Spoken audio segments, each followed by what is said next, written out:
14 বছর পর সংবিধানে ফিরল তত্ত্বাবধায়ক সরকার। বিতর্ক এড়াতে আগামী ফেব্রুয়ারিতে নয়, চতুর্দশ নির্বাচন থেকে কার্যকর। গঠন কাঠামো ঠিক করবে আগামী সংসদ। দেশের সর্বোচ্চ আদালত আপিল বিভাগ আজকে যে রায়টি দিয়েছে, আবার তত্ত্বাবধায়ক ব্যবস্থা ফিরে এসেছে। কেয়ারটেকার গভর্নমেন্ট হলো এরকম একটা পিলার, এটিকে সরিয়ে ফেললে অবাধ নির্বাচন সম্ভব নয়।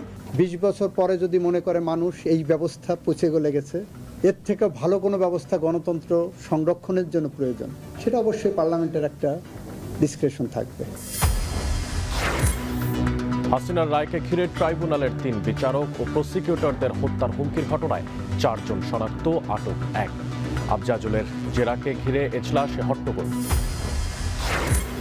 আন্দোলনের নামে পুলিশের ওপর হামলা নয়, মনোবল ভেঙে গেলে জনগণকেই ঘরবাড়ি পাহারা দিতে হবে, বললেন ডিএমপি কমিশনার।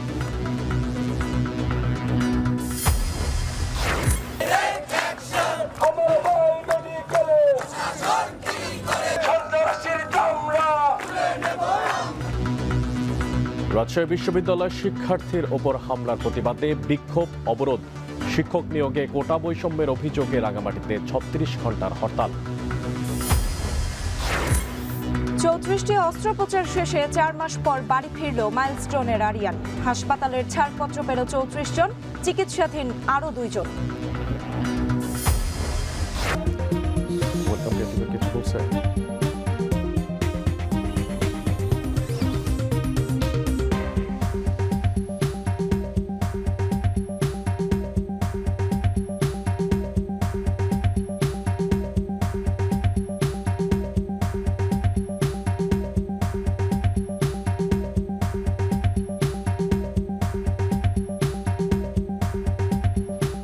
দর্শক শুনছিলেন শিরোনাম, স্বাগত এখন দুপুরে। পুরো আয়োজন জুড়ে সঙ্গে আছি আমরা দুজন, আমি সুমাই রাত্রি এবং আমি মশিউর অনেক। আদালতের রায়ে আবারও সংবিধানে পুনর্বহাল হলো তত্ত্বাবধায়ক সরকার ব্যবস্থা। আপিল বেঞ্চের সর্বসম্মত সিদ্ধান্তে এমন সিদ্ধান্ত আসে, এর মধ্যে দিয়ে আর স্বৈরতন্ত্র বিলোপের পথ তৈরি করলেও বলে মনে করছেন আপিলে পক্ষভুক্ত সংশ্লিষ্ট আইনজীবীরা। তবে বিতর্ক এড়াতে ফেব্রুয়ারি নির্বাচন নয়, পরবর্তী অর্থাৎ চতুর্দশ সংসদ নির্বাচন থেকেই কার্যকর এই তত্ত্বাবধায়ক সরকার ব্যবস্থা। বিস্তারিত দেখবেন প্রতিবেদনে। সংবিধানে আবার ফিরল নির্দলীয় তত্ত্বাবধায়ক সরকার।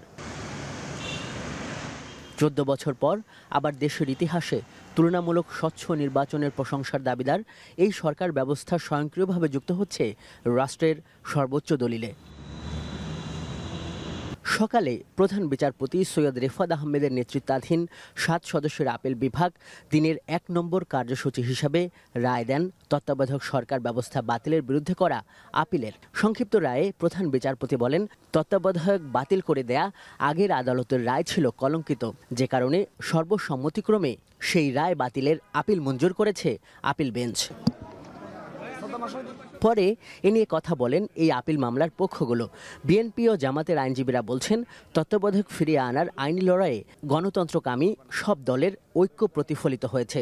এই প্রথম মনে হয় কোনো একটা রাজনৈতিক এবং কোনো একটা বিষয় যেটা সুপ্রিম কোর্টে গড়ালো এবং যে ক্ষেত্রে সমস্ত ব্যক্তি এবং রাজনৈতিক দলের ঐক্যমত্য প্রতিষ্ঠিত হয়েছে, গণতন্ত্র ভোটাধিকার সুনিশ্চিত করার জন্য এটা হচ্ছে সবচেয়ে বেস্ট মেকানিজম।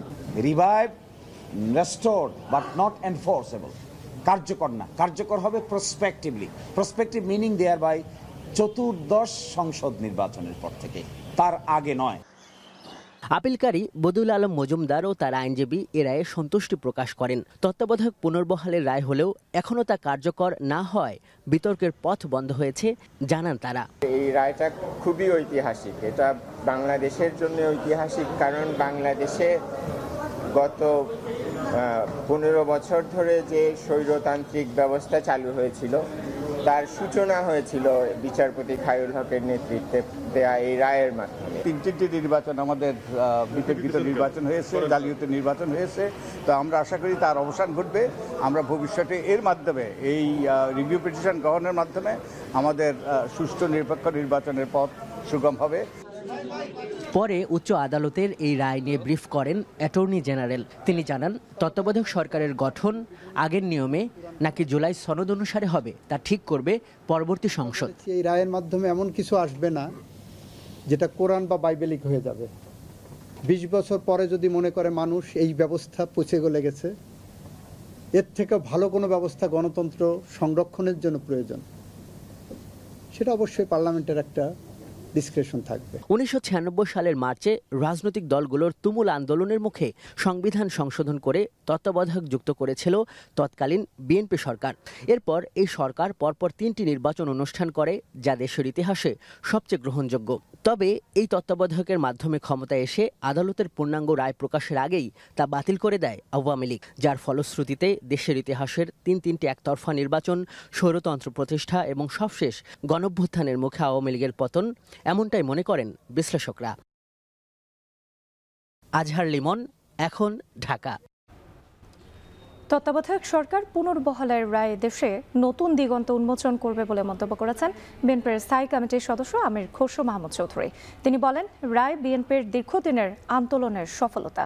সকালে ঢাকা বিশ্ববিদ্যালয় মেডিকেল ক্যাম্প উদ্বোধন শেষে তিনি আরও বলেন, তত্ত্বাবধায়ক সরকারের অনুপস্থিতিতে মানুষকে যে ত্যাগ স্বীকার করতে হয়েছে, আগামী নির্বাচনের আগে সেই সংকট থাকবে না আর।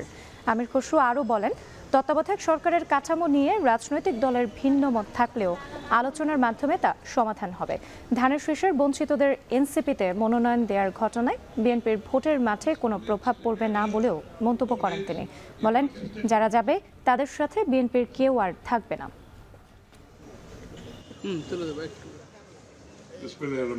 বাংলাদেশের মানুষ একটা নির্বাচিত সরকারের অপেক্ষায় আছে, যেই সরকার তাদের দ্বারা নির্বাচিত হবে, যেই সংসদ তাদের দ্বারা নির্বাচিত হবে এবং যারা তাদের কাছে দায়বদ্ধ থাকবে, জবাব দিয়ে থাকবে। সবচেয়ে বড় কথাটা হচ্ছে এই জায়গায় যে বিগত দিনে সেটা অনুপস্থিত, আজকেও সেটা অনুপস্থিত। সুতরাং একটা নির্বাচনের সুষ্ঠু নির্বাচন সম্ভব একটা কেয়ারটেকার সরকারের মাধ্যমে। এইখানে জাতীয় একটা ঐক্যমত আছে, সবচেয়ে ভালো কথা হচ্ছে সেই জায়গাটা। এই ঐক্যমতের মাধ্যমে আমি আগামী গণতন্ত্র বাংলাদেশে আমার মনে হয় একটা নতুন দিগন্তের দিকে আমরা যাচ্ছি।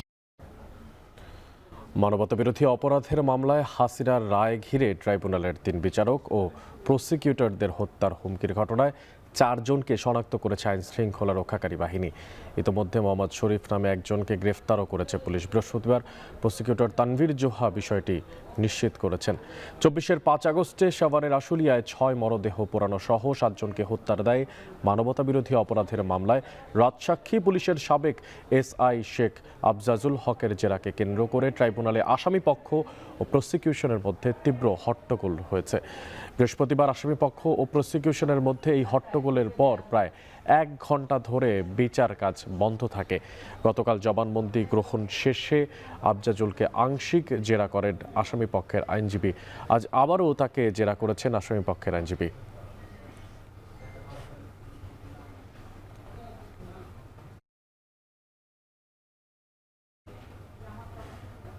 এসব বিষয়ে বিস্তারিত জানাতে আন্তর্জাতিক অপরাধ ট্রাইব্যুনাল থেকে এই মুহূর্তে আমাদের সঙ্গে যুক্ত আছেন ইমদাদুল আজাদ। সরাসরি চলে যাচ্ছে ইমদাদুতের কাছে। ইমদাদ, জানাবেন যে আফজাজুলের জেরাকে ঘিরে আসামি পক্ষ আর প্রসিকিউশনের হট্টগোল কেন হলো, আর বিচারকদের হত্যার হুমকির বিষয়ে কি জানা গেল, সবশেষ তথ্য কি আছে আপনার কাছে?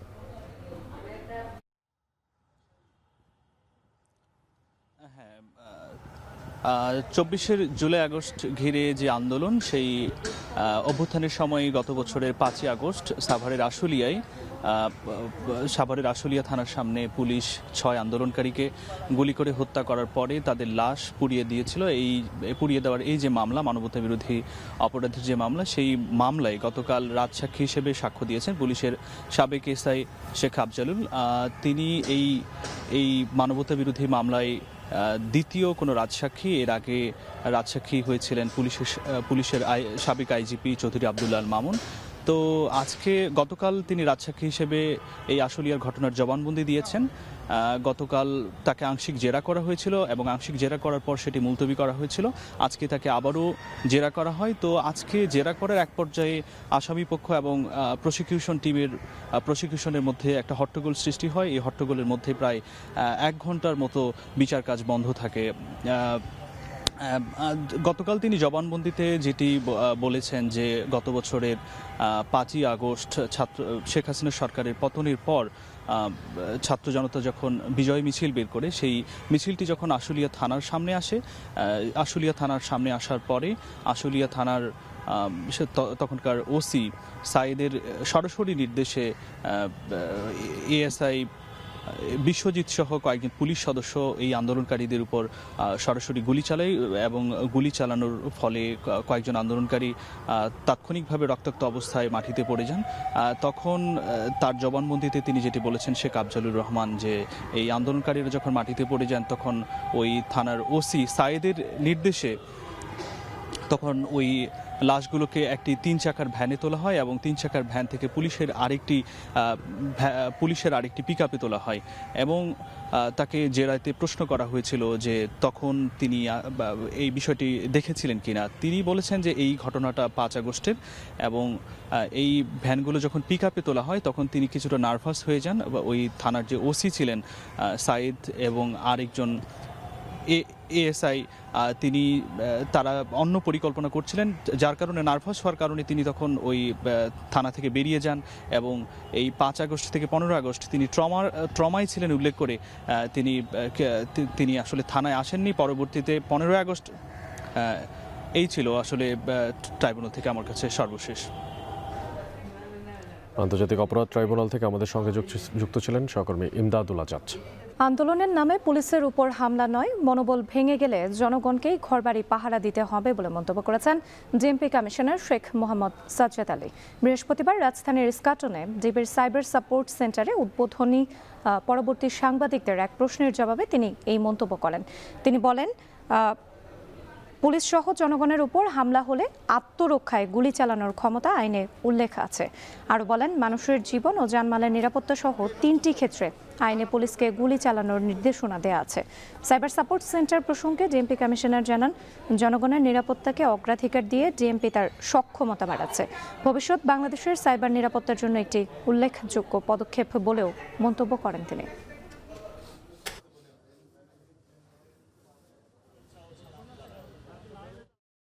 পুলিশ যখন কোনো একটি অরাজকতা ঠেকানোর প্রতিহতের চেষ্টা করছিল তখন আমার অফিসারদের সাথে কি ধরনের ব্যবহার করা হয়েছে অত্যন্ত দুঃখজনক। আমরা যিনারা এই ধরনের ব্যবহার আমার অফিসারদের সাথে রাজপথে রাস্তায় করেন, আমি তাদেরকে অনুরোধ করব আমার অফিসারদের সাথে আপনারা এহেন আচরণ করবেন না। গতরাতে রাজশাহী বিশ্ববিদ্যালয়ের কয়েকজন শিক্ষার্থীর ওপরে দুর্বৃত্তের হামলার প্রতিবাদে সড়ক অবরোধ করে বিক্ষোভ করেছেন সাধারণ শিক্ষার্থীরা। এ বিষয়ে জানাতে বিশ্ববিদ্যালয়ের কাজলা এলাকা থেকে যুক্ত আছেন মারুফ হাসান। সরাসরি চলে যাচ্ছি তার কাছে। মারুফ, আন্দোলনকারীরা সড়ক ছেড়েছেন কিনা, কি তথ্য আছে আপনার কাছে?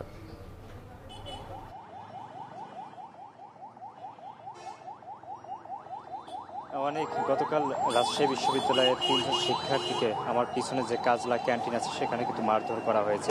মূলত বিশ্ববিদ্যালয়ের 3 শিক্ষার্থী, ফাইন্যান্স বিভাগের 2 জন এবং নাট্যকলা বিভাগের 1 জন শিক্ষার্থী সহ মোট 3 জন শিক্ষার্থী রাতের খাবার খাওয়ার জন্য এই কাজলা ক্যান্টিনে যখন আসেন ঠিক তখনই দুর্বৃত্তরা সেখানে কিন্তু অতর্কিত হামলা করে এবং পরবর্তীতে তাদেরকে এখান থেকে তুলে নিয়ে গিয়ে বিশ্ববিদ্যালয়ের আশেপাশে বিভিন্ন জায়গায় কিন্তু তাদেরকে মারধর করার পরে কিন্তু ফেলে রাখা হয়। পরবর্তীতে খোঁজ পেয়ে স্থানীয় লোকদের সহায়তা এবং বিশ্ববিদ্যালয়ের শিক্ষার্থীরা সহ তাদেরকে কিন্তু উদ্ধার করে এবং তারপরই গতকাল রাতে শিক্ষার্থীরা কিন্তু যারা এই ধরনের দুষ্কৃতিকারী ঘটনা ঘটিয়েছে সেই সব দুষ্কৃতিকারীদের চিহ্নিত করে তাদের বিচারের আওতায় আনার জন্য দাবি জানান। পাশাপাশি আজকে সকাল 11টা থেকে তারা কিন্তু ঢাকা রাজশাহী যে মহাসড়কটি আছে সেটি কিন্তু অবরোধ করে বিক্ষোভ করেন। তাদের যে দাবি সেই দাবিটি হচ্ছে দ্রুত সময়ের মধ্যে যারা এই ধরনের কর্মকাণ্ডে জড়িত আছে তাদেরকে চিহ্নিত করে বিচারের আওতায় নিয়ে আসতে হবে এবং এখন পর্যন্ত যেহেতু প্রশাসনের পক্ষ থেকে গ্রেপ্তার কাউকেই করা হয়নি, তারা বলছেন যে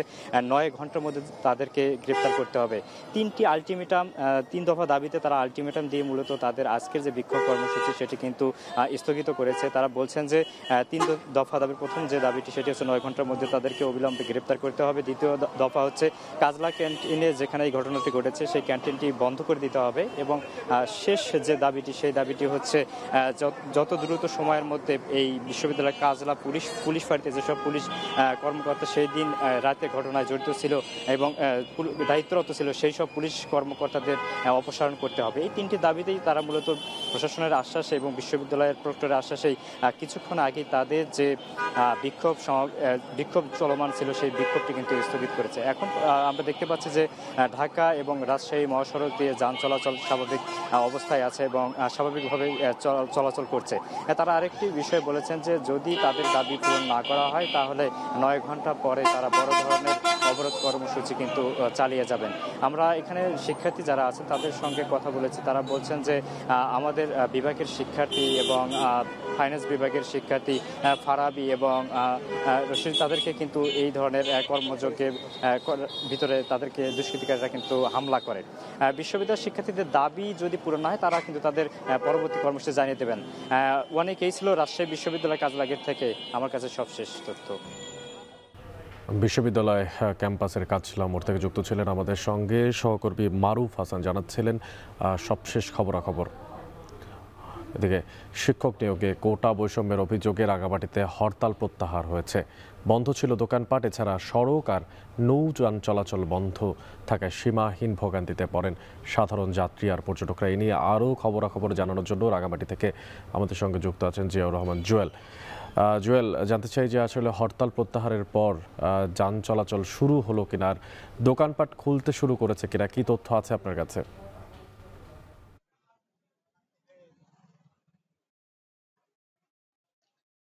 অনেক যেমনটা আপনি বলছিলেন যে আজ সকাল 6টা থেকেই মূলত 36 ঘন্টার হরতাল কর্মসূচিটি পালিত হচ্ছিল রাঙ্গামাটি শহরে।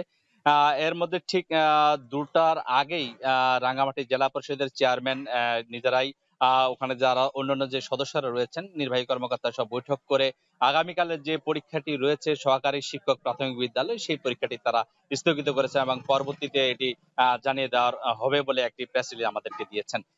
এরপরেই মূলত যে আন্দোলনকারী শিক্ষার্থীরা রয়েছেন এবং কোটা বিরোধী যে ঐক্যজোট রয়েছে এই ঠিক 2টা বাজে ওনারা একটি পথ সমাবেশ শেষ করেই মূলত একটি ঘোষণা দিয়েছেন যে এই হরতাল কর্মসূচিটি তারা প্রত্যাহার করে নিয়েছেন, স্থগিত করেছেন।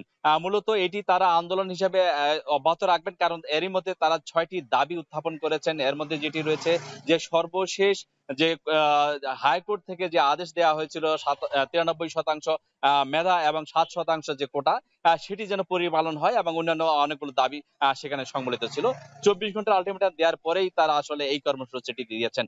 বলে রাখি যে এই হরতাল অবরোধ কর্মসূচিটি প্রত্যাহার হলেও এখনো দোকানপাট খোলা হয়নি এবং যানবাহন চলাচল স্বাভাবিক হয়নি। তবে আমরা এরই মধ্যে দেখেছি ব্যক্তিগত যানবাহন, মোটরসাইকেল এবং 2-1টি সিএনজি অটোরিকশা ইতিমধ্যেই চলাচল শুরু করেছে। তবে মানুষের দুর্ভোগের কথা যদি বলি, সকাল 6টা থেকে যে একটি অস্বস্তিকর একটি পরিবেশ তৈরি হয়েছিল স্বাভাবিক জীবনের যাত্রায় মানুষের, সেটি যেমন তারা দুর্ভোগে পড়েছেন।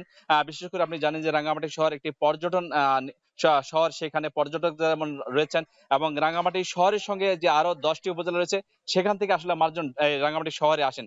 সব যোগাযোগ বন্ধ থাকায় তারা সীমাহীন দুর্ভোগে পড়েন। তবে স্বস্তির তথ্য হচ্ছে যে এই হরতালটি প্রত্যাহার হয় মানুষজন এখানে স্বস্তি ফিরেছে মানুষজনের স্বাভাবিক জীবনে। রাঙ্গামাটি থেকে এই ছিল আমার কাছে সবশেষ। অনেক রাঙ্গামাটি থেকে জিয়াউর রহমান জুয়েল যুক্ত ছিলেন, জানাচ্ছিলেন সেখানকার যে শিক্ষক নিয়োগ কোটা বৈষম্যের অভিযোগে রাঙ্গামাটিতে হরতাল প্রত্যাহার হয়েছে তার সবশেষ খবরাখবর। যাচ্ছে পরবর্তী সংবাদে। কুমিল্লা টাউন হল মাঠে বিএনপির 2 পক্ষের সমাবেশকে কেন্দ্র করে দেখা দেয় উত্তেজনা। এ নিয়ে সকাল থেকেই আতঙ্কিত শহরবাসী। অপ্রীতিকর ঘটনা এড়াতে টাউন হল মাঠে সব ধরনের সমাবেশ নিষিদ্ধ ঘোষণা করেছে প্রশাসন। শহরের গুরুত্বপূর্ণ স্থানগুলোতে সেনাবাহিনী, পুলিশ, র্যাব সহ আইন শৃঙ্খলা বাহিনীর অতিরিক্ত সদস্য মোতায়েন করা হয়েছে। টাউন হলের প্রধান ফটকে তালা ঝুলিয়ে দেওয়া হয়েছে, জোরদার করা হয়েছে টহল। প্রশাসনের অনুরোধে হাজী আমিনুর রশিদ ইয়াসিনের সমর্থকরা তাদের সমাবেশ স্থান পরিবর্তনে রাজি হলেও অন্য পক্ষ এখনও টাউন হল মাঠ না ছাড়তে অনড়।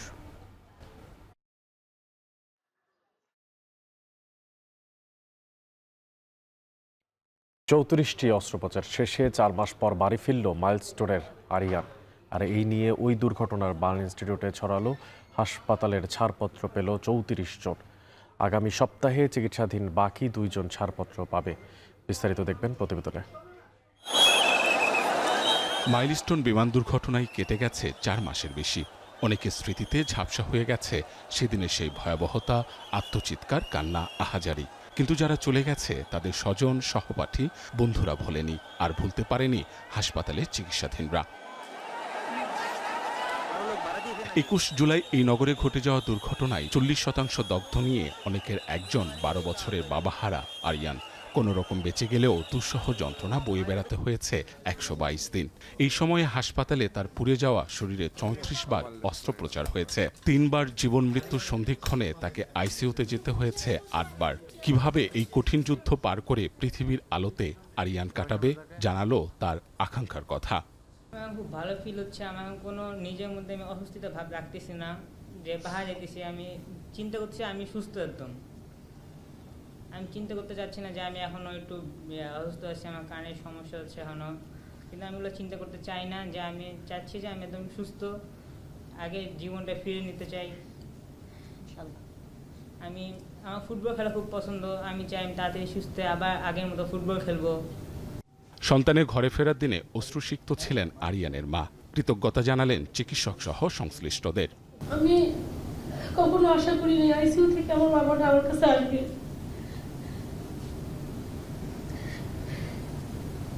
ওদের সেবা, ভালোবাসা আমার বাচ্চাটাকে এই পর্যন্ত নিয়ে আসছে। আমি বাচ্চাটাকে নিয়ে বাসায় ফিরবো আজকে, আমার কত যে আনন্দ আমি বুঝাইতে পারবো না। আরিয়ানের পরবর্তী ফলোআপ সহ প্রয়োজনীয় সব চিকিৎসা সহায়তা অব্যাহত রাখার কথা জানান জাতীয় বার্ন ইনস্টিটিউটের ভারপ্রাপ্ত পরিচালক। আরিয়ানের পুনর্বাসনে সমাজের বিত্তবানদের এগিয়ে আসার আহ্বানও জানান তিনি। তাকে আমরা প্রায় 34 বার অপারেশন থিয়েটারে নিয়েছি।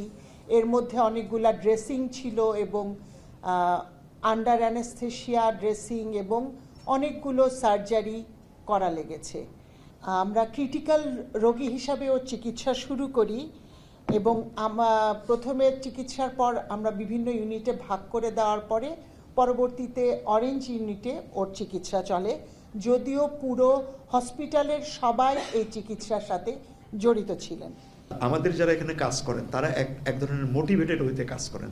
তাদের যে একটা মোটিভেশন আছে আমাদের স্টুডেন্ট থেকে শুরু করে আমাদের প্রত্যেকেরই, যে আমরা বাংলাদেশের এই উদাহরণটা সেট আপ করতে চাই যে না, চেষ্টা করলে আসলেই করা সম্ভব। তারপরেও আমরা আমাদের বেশ কিছু জায়গাতে উন্নতি করবার আছে বলে আমরা মনে করি যে আজকে যে আরিয়ান যাচ্ছে এর কিন্তু সারা জীবনের জন্য এর চিকিৎসা লাগবে। শুধু 2 বছর তো আমাদের ক্লোজ অবজারভেশনও থাকবে, তার প্রত্যেকটি জিনিস লাগবে। অর্থাৎ আপনি চিকিৎসা দিয়ে তাকে সুস্থ করতে পারবেন, কিন্তু তার কষ্টটা থেকে যাবে। তো আমার মনে হয় যে ওর সম্পর্কে আমাদের একটাই বক্তব্য থাকবে, ওরা রেগুলার পরবর্তীতে যে আসবে আমাদের সেই চিকিৎসাটাও চলবে। সরকার আমাদেরকে যতটুকু দেওয়ার প্রতিশ্রুতি দিয়েছে সেভাবে দিচ্ছে, আমরাও চেষ্টা করছি। মাইলস্টোন দুর্ঘটনায় বার্নে চিকিৎসাধীন 34 জনের মধ্যে এখন পর্যন্ত সুস্থ হয়ে বাড়ি ফিরেছেন 32 জন। 1 সপ্তাহের মধ্যে বাকি 2 জনও হাসপাতাল থেকে ছাড়া পাবেন বলে আশা করছেন চিকিৎসকরা। এদের মধ্যে একজন 9 বছরের মেয়ে শিক্ষার্থী, অন্যজন 10 বছরের ছেলে শিক্ষার্থী। যা কিছু করা লাগবে আমরা করব। আপনি আসবেন, আমাদের যা যা দরকার আমরা। মাহবুব হাসান, রিপন, এখন ঢাকা। পারমাণবিক বিদ্যুৎ কেন্দ্রে শুরু হচ্ছে বাষ্প নির্গমন পরীক্ষা। এ সময় উচ্চ চাপের বাষ্প নির্গত হয় জেট ইঞ্জিনের মতো বিকট শব্দ সৃষ্টি হতে পারে। এ ধরনের শব্দে স্থানীয়দের আতঙ্কিত না হওয়ার আহ্বান জানানো হয়েছে। পরীক্ষাটি চলবে 4 থেকে 5 দিন। মাসুদ রানার তথ্য ছবিতে দেখুন বিস্তারিত। রূপপুর পারমাণবিক বিদ্যুৎ কেন্দ্রে বৃহস্পতিবার থেকে শুরু হচ্ছে বাষ্প নির্গমন পরীক্ষা। বিদ্যুৎ কেন্দ্রের মেইন স্ট্রিম পাইপলাইন ও স্টিম জেনারেটর সঠিকভাবে কাজ করছে কিনা তার নিরাপত্তা যাচাই করতেই চালানো হবে এই পরীক্ষা। রূপপুর কর্তৃপক্ষ বিজ্ঞপ্তিতে জানিয়েছে, পরীক্ষার সময় উচ্চচাপের বাষ্প নির্দিষ্ট ভালভ দিয়ে বায়ুমণ্ডলে ছাড়া হবে। এতে জেট ইঞ্জিনের মতো বিকট শব্দ হতে পারে, যা কয়েক মিনিট স্থায়ী থাকবে। বিকট শব্দে স্থানীয়দের আতঙ্কিত না হওয়ার পরামর্শ দেওয়া হয়েছে।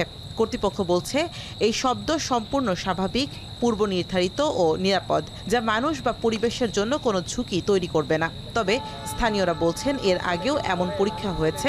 প্রথমে আতঙ্কিত হলেও বিপদের আশঙ্কা নেই জেনে আশ্বস্ত স্থানীয়রা। প্রেসার সিস্টেমটা চালু করেছিল, বিকট শব্দ, মাটি টাটি সেই কাঁপছিল। এর আগে মাঝে মাঝে মানে বিকট শব্দ হতো, তখন একটু আতঙ্কিত হতাম, কিন্তু এখন আর ওই আতঙ্কিত হয়নি। প্রেশার স্টিমও চলতেছে ভিতরে, নিঃসন্দেহে ভালোভাবে কাজ করতেছি। ঝুঁকির কোনো এখানে কোনো নিরাপত্তা খুব ভালো আছে। রাশিয়ার ঠিকাদারি সংস্থা রোসাটমের তত্ত্বাবধানে এই পরীক্ষা 4 থেকে 5 দিন পর্যন্ত চলতে পারে। এখন পাবনা। সিলেটে পরিত্যক্ত গ্যাস ফিল্ড কৈলাস টিলার 1 নম্বর কূপে নতুন করে গ্যাসের সন্ধান পাওয়া গেছে। তবে কি পরিমাণ গ্যাস মজুদ আছে তা যা দিনে কতটুকু উত্তোলন করা যাবে তা এখন পর্যন্ত নিশ্চিত করে বলতে পারছে না গ্যাস ফিল্ড কর্তৃপক্ষ। সিলেট গ্যাস ফিল্ড লিমিটেডের কর্মকর্তারা জানান, কৈলাস টিলা গ্যাস ফিল্ডটি 1962 সালে তৎকালীন পাকিস্তান শেল ওয়েল কোম্পানি আবিষ্কার করে, আর গ্যাস উৎপাদন শুরু হয় 1983 সাল থেকে। 2019 সালে কূপটি বন্ধ হয়ে যায়। দীর্ঘ 6 বছর পর চলতি আগস্টে আবারও কূপটি ওয়ার্ক ওভারের কাজ শুরু হয়। প্রায় 3 মাস শেষে খনন কাজ সফলভাবে সম্পন্ন হয়। বৃহস্পতিবার সকালে 1 নম্বর কূপে পরীক্ষামূলক গ্যাস উত্তোলন প্রক্রিয়া শুরু করে কর্তৃপক্ষ। 73 কোটি টাকা ব্যয়ে কূপটির উন্নয়ন কাজটি করেছে দেশীয় প্রতিষ্ঠান বাপেক্স।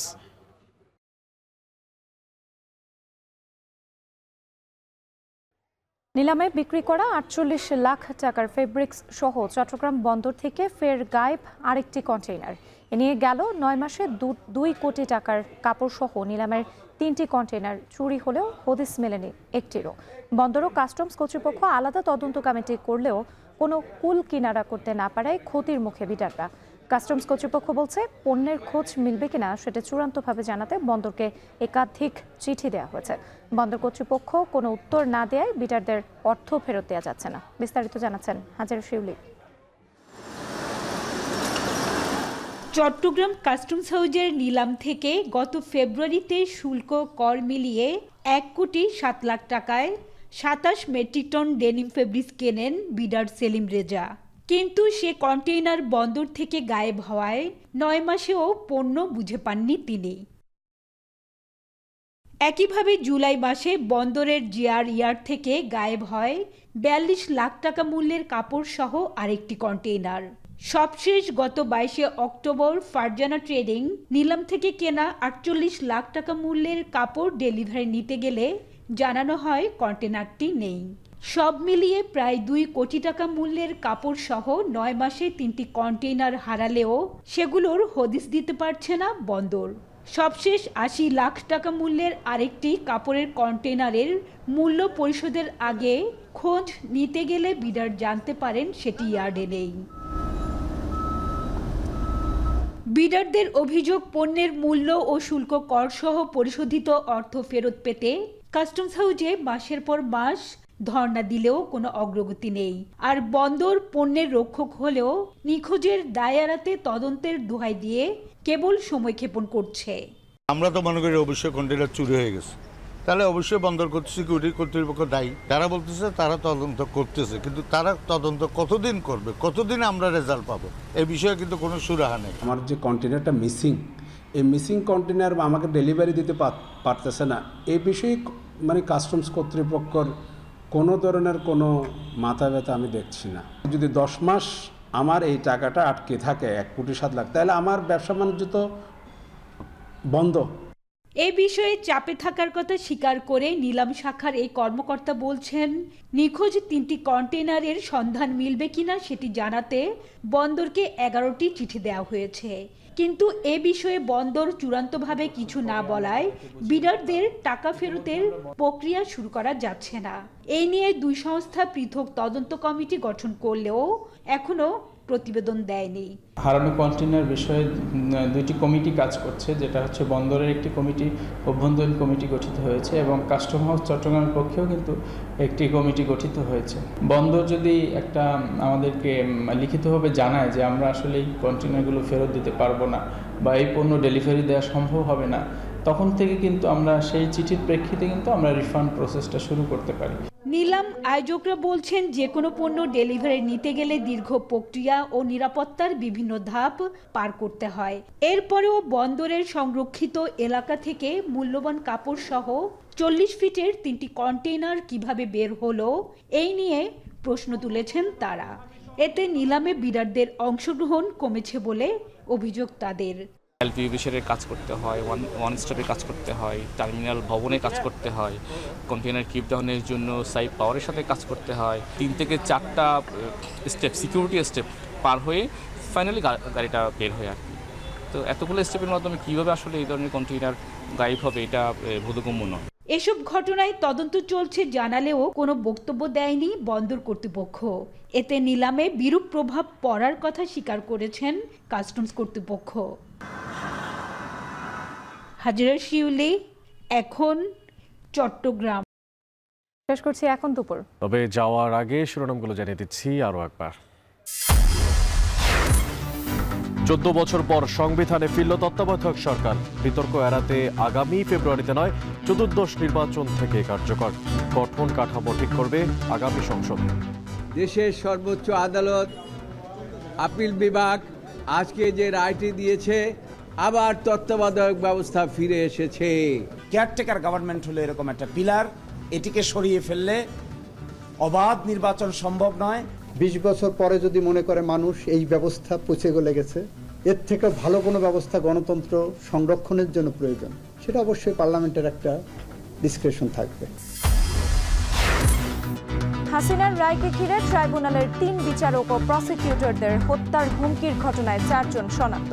আটক 1। আফজালুলের জেরাকে ঘিরে এজলাসে হট্টগোল। আন্দোলনের নামে পুলিশের ওপরে হামলা নয়, মনোবল ভেঙে গেলে জনগণকেই ঘর বাড়ি পাহারা দিতে হবে বললেন ডিএমপি কমিশনার।